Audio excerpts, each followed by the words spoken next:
नमस्कार जय जगन्नाथ।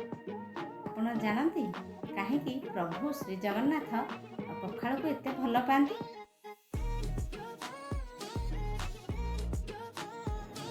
पखाड़ हेउची शीतल सरल एवं पवित्र।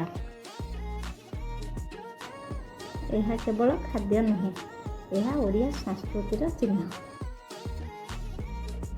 कथा अनुसार प्रभु श्री जगन्नाथ ओडिया घरर लोक भली जीवन यापन करती।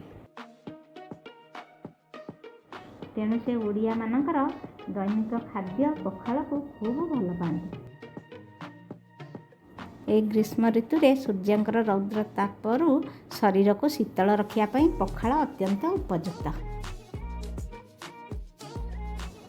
प्रभु श्री जगन्नाथ मध्य एही खाद्यर स्वाद को उपभोग करती।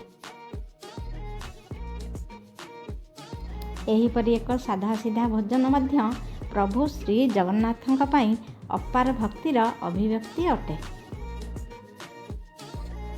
आशा करूँ मो वीडियोटी आपको भल लगी मो यूट्यूब चैनल गाँ माटीर मजा को गोटे लाइक शेयर सब्सक्राइब करूँ। रोची नमस्कार जय जगन्नाथ।